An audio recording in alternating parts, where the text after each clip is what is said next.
A few years ago, I was in a car accident. Since then, I really don't leave the house that often. It's difficult, and the idea of seeing a car drive by me makes me feel lightheaded. One day after the crash, a friend of mine showed me Google Maps. I'm sure you've seen it. It lets you use satellite imagery to look at locations all over the world. I was fascinated by the fact that I could see anywhere I wanted. I could virtually walk down streets, and it almost felt like I was actually there. I became instantly hooked. It gave me a real eye on the world. I could go to almost any major city, and I did. I'd seen streets in China, Japan, Germany, England. So many places. I'd even gone to tourist attractions like the Great Barrier Reef and Dracula's Castle.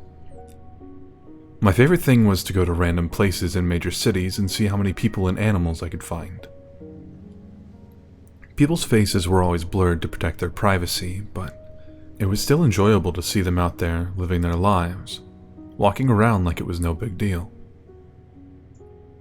She must have good taste, I laughed. I zoomed in closer and noticed the gray bag one woman carried on a gray and purple shoulder strap. She was walking in a relaxed manner, her left hand trailing the wall beside her.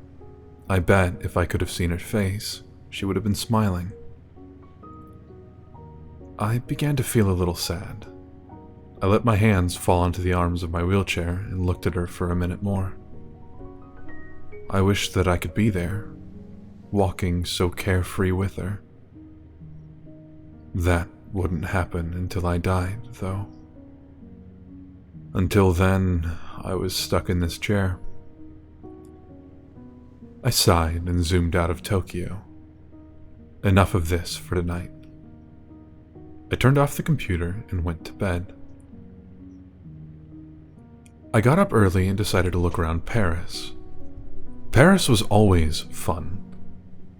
I liked the look of the city, with all the old, beautiful buildings and so many people to watch. I randomly zoomed into an area and saw a street lined with old brick buildings, a few small shops and an old, tan brick church.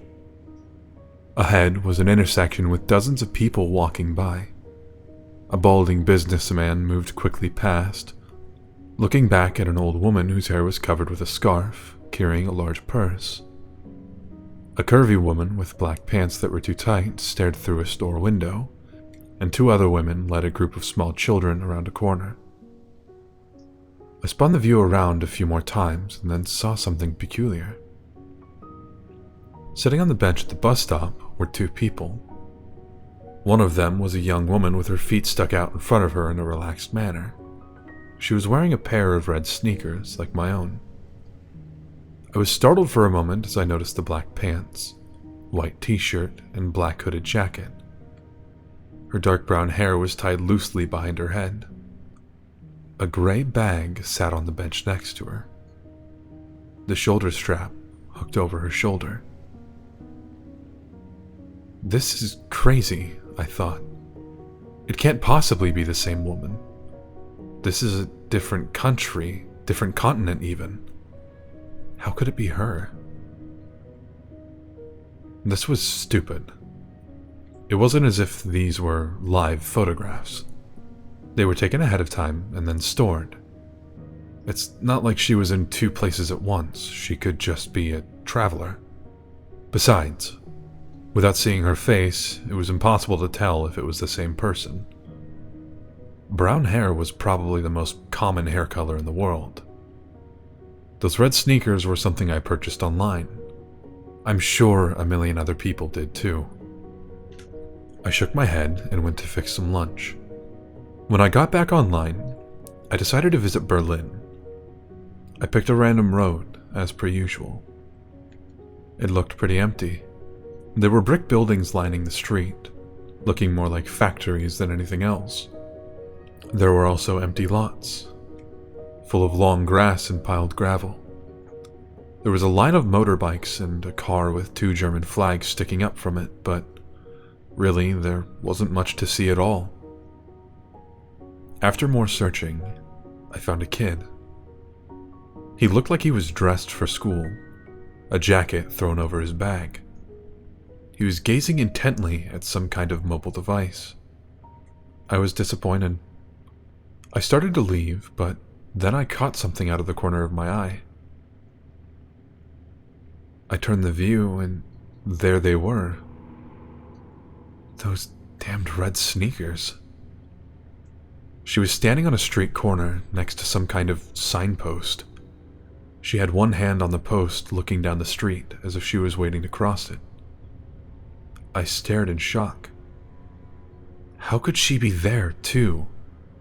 Even if she was traveling, there's no way I'd find her every time. Even finding her in Paris would have been one heck of a coincidence, but this? This was crazy.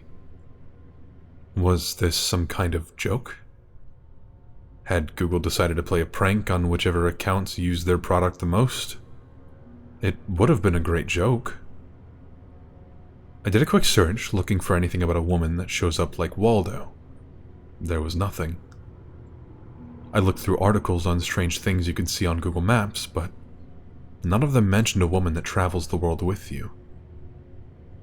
This was crazy. Had my self-imposed isolation driven me mad? Had I become so lonely that I created a hallucination for myself?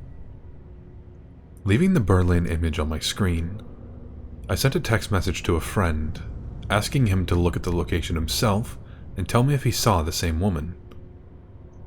Then I waited, hands sweaty and heart thumping in my chest. I jumped when my phone beeped with a returned text message 10 minutes later. It read, "I see the lady you're talking about in Berlin. I didn't see her in Paris or Tokyo.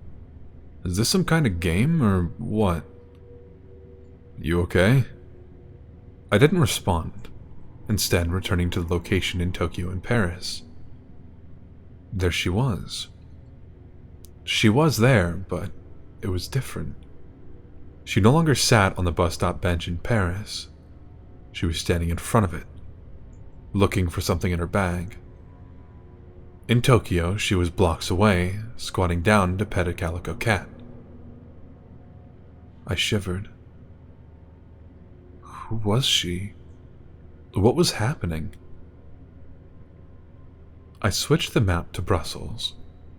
It was another city street lined with old-looking buildings, shops on the ground level and what I guessed was apartments above. I quickly scanned the sidewalks. They were empty, save for a stocky woman in a bright blue sweater. I did a second sweep. She wasn't there. I sighed in relief. I couldn't believe I was getting so worked up about this. It was nothing but a coincidence. I stopped, my eyes frozen on the screen. There was a building at the point of a fork in the road, white with a black ironwork framed balcony jutting from the second floor. I hadn't seen her as I had been looking at the sidewalks. There she stood, standing on the balcony, her head tilted in the direction of the camera, almost like she was coyly looking toward me. My breath caught in my throat. I switched to Sydney. She was leaning against the wall inside the doorway of a bright blue Carrick's pharmacy building. London showed her getting ready to step onto a red double-decker bus, her head turned to look over her shoulder. She was everywhere I looked. She stood on a brick sidewalk on a bridge in Venice. She walked across the yellow-barred crosswalk in Zurich.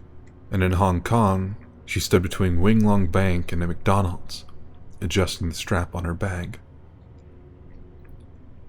In each picture, she came closer and closer to looking directly at me with her blurred-out face. My heart felt like a terrified bird, slamming around inside my chest.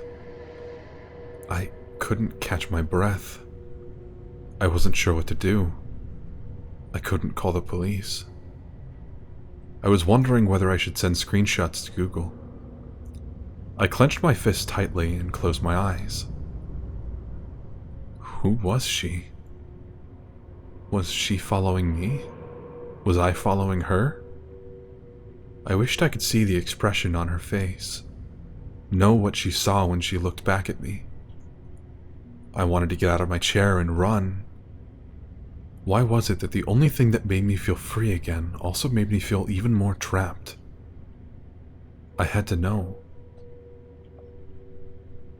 I typed in the name of my town and zoomed into a random street.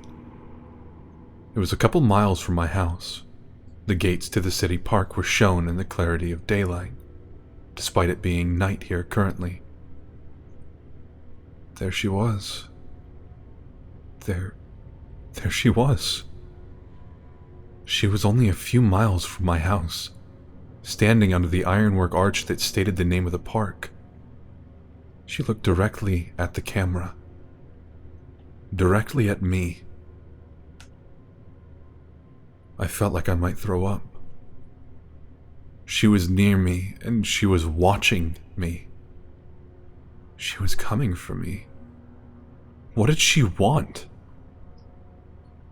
I typed in the name of the apartment complex where I live. I could see the outside of the building. The parking lot was full of cars, and there were a few blurred out children on the playground. I searched everywhere for her. She wasn't in the parking lot or on the sidewalk, not hiding between the buildings or standing in the playground. I even scanned each of the cars, behind the bushes, and every one of the blurred windows. She wasn't there.